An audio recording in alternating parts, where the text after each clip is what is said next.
Hey everyone, it's Jake here from Walkie Farm. This will be a brief video. I am at the back deck. We are looking southbound on our property here, and it's getting brittle. We're expecting thunderstorms just about all week. We've had a hot weekend.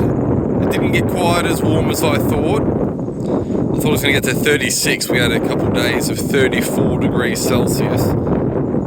But I just wanted to quickly show you some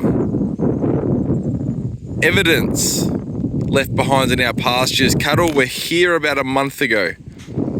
And you see this green ring here?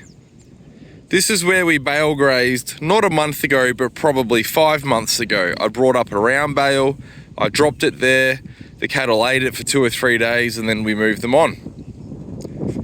And then we put a couple here, and they grazed them, and we moved them on.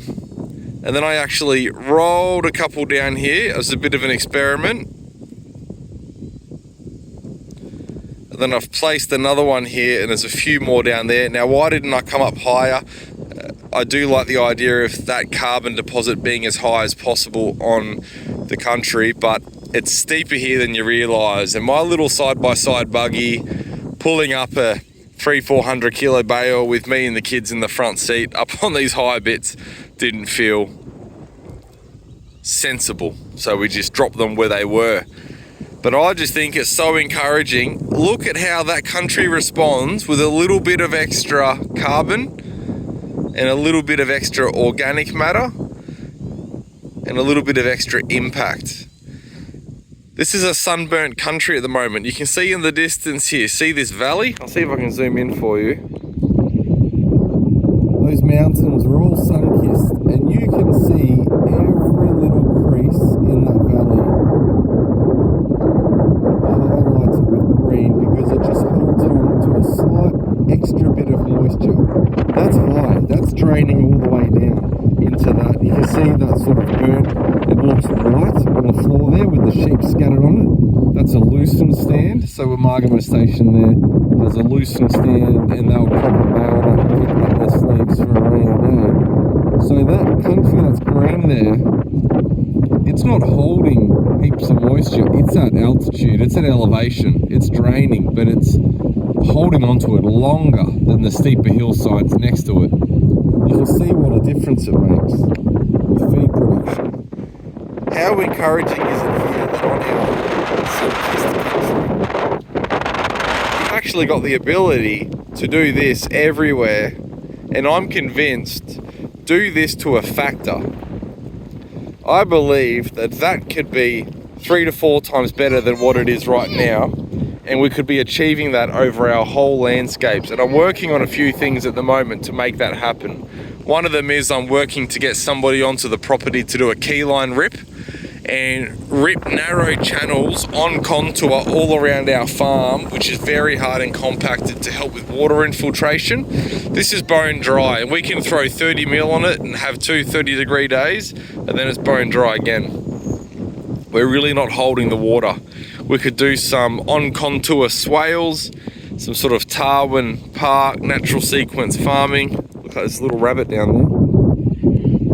Can you see it? Just there. Can you see the rabbit, Toto?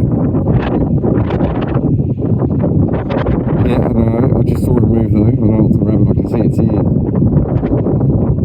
And the other thing that we're doing is we've just engaged with an agronomist. His name's Bruce Davidson, and he's known as a bit of a guru. I've just got my, I don't know what you call it, my tool to extract some soil for a soil test. Do you want to go and grab it, Otto?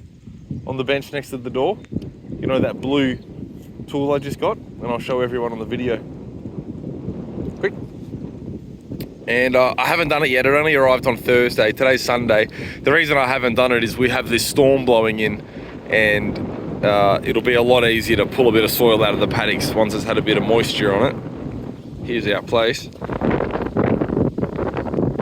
And Bruce Davidson has a real knack for amending chemical deficiencies with a topical application. So he'll look at your country and he'll go, you're deficient in calcium, you know, you're deficient in these trace elements, we're not just going to throw urea out, we're just not going to throw super out, and we're just not going to throw compost out. We're actually going to address the deficiencies in your country, and we're going to loosen the soil up and get it productive. So I'm in conversation with him, and between that and the keyline ripping, I'm convinced we can do very radical big stage improvements. And here's the tool. So you just obviously push that into your soil profile, wiggle it down, knock the core out into a bucket,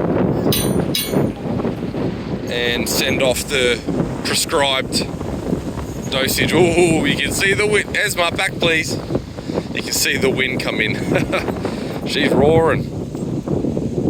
Can you see the rabbit? Is it a rabbit or a hare? Rabbit.